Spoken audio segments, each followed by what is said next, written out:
For 30 years, I've been warning people in my books and in every other way I can that this world is controlled by a cult.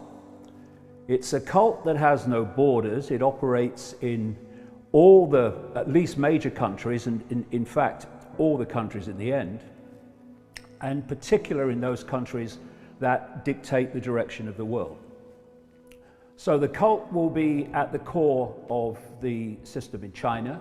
It will be at the core of the system in America, etc., etc., etc. And so what have I said in this 30 years that this cult wants? I've said, and I've said it in the chats we've had before, it wants to create a beyond Orwellian global state in which a tiny few people dictate to everyone else. I've referred to this as the Hunger Games society. And you can picture the structure very clearly. Picture a pyramid. At the top of the pyramid, you've got a tiny few enormously wealthy people that actually are connected to this cult. We now have a name for them. We call them the 1%. At the bottom of this pyramid in the Hunger Games society is basically the rest of humanity that is dependent upon the 1%. And in between the two is a vicious, merciless police military state to impose the will of the 1% on the population and to prevent the population challenging the 1%. And this Hunger Games society is not classic fascism, it's not classic communism, although the outcome in terms of tyranny is the same. It is a technocracy. Use the unquestioning, pathetic mainstream media to tell the public the version of the problem you want them to believe. And you're looking at stage 2, the reaction, for fear, that's the currency of control, outrage, whatever the problem is, and either a demand from the public that something must be done, or at least an acceptance from the public that things need to change because of the problem. Where this world is being taken by this cult, then everything seems random. Coronavirus, random. Climate change, random. Economic crash, random. Let's take all of that and apply it to the coronavirus and what's happening now, and let people decide for themselves if they think that the fact that the coronavirus hysteria ticks every single box of that outcome, that goal, whether that's a coincidence. I absolutely do not believe that it is.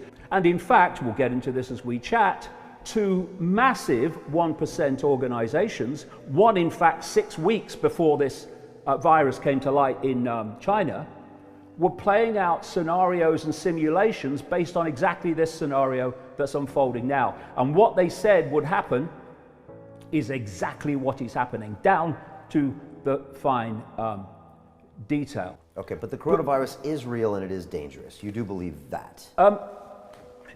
Well, not as a black and white, no. Okay, but it is real? Obviously, there is a strain of this coronavirus, because there are many coronaviruses, which appears to be different.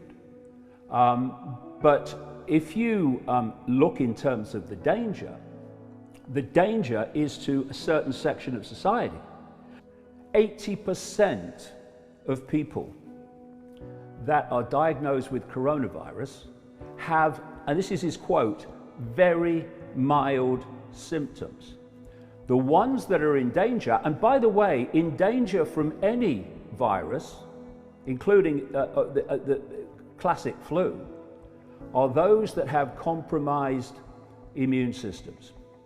And they are old people, elderly people, and they are people with what is termed pre-existing health problems. Why?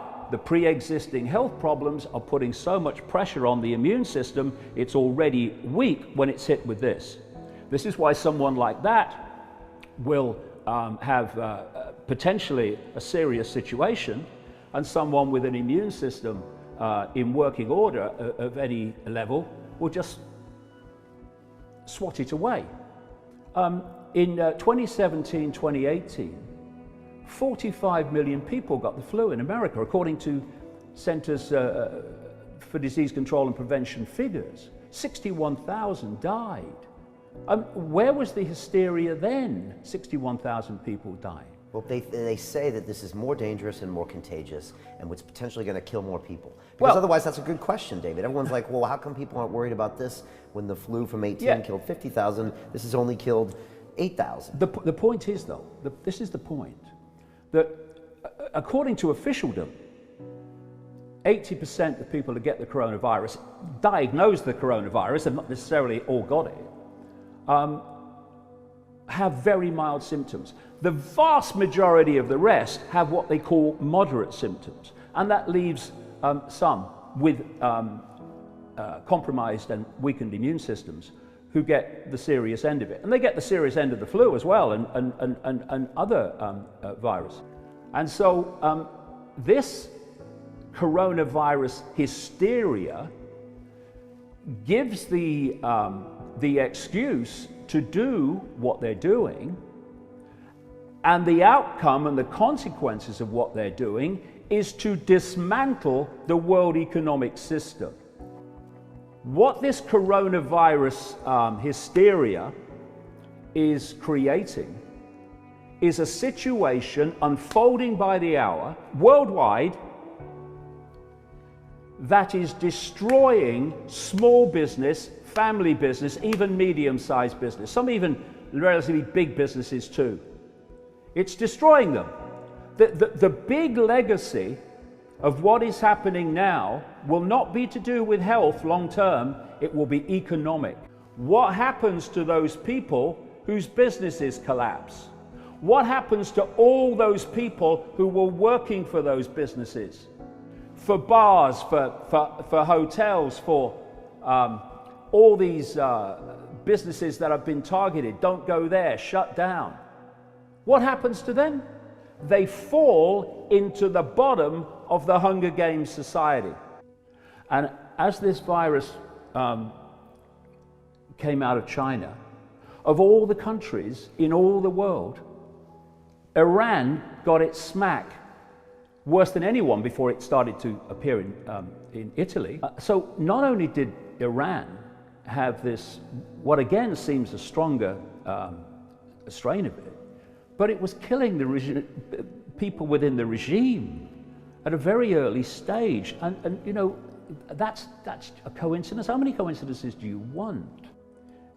Bill Gates, the guy that wants to vaccinate the frickin' world, and by the way, is funding the electronic tracking of people so that the authorities know if they've been vaccinated or not through an organization he funds called Gavi. And they ran this simulation called Event 201, in which they inserted, you know, scenario or simulated news reports. And if you watch them, you can see it on the internet. It's just like the news reports we're seeing in the media. And another possibility is that World Military Games was a wonderful front to release some kind of virus in that same area. So all these things are something that have to be explored and put into the mix, because what happens if you only believe the official version of everything is the official solution for the problem you believe in is going to take us further and further down the road to a society that would make George Orwell bloody wince.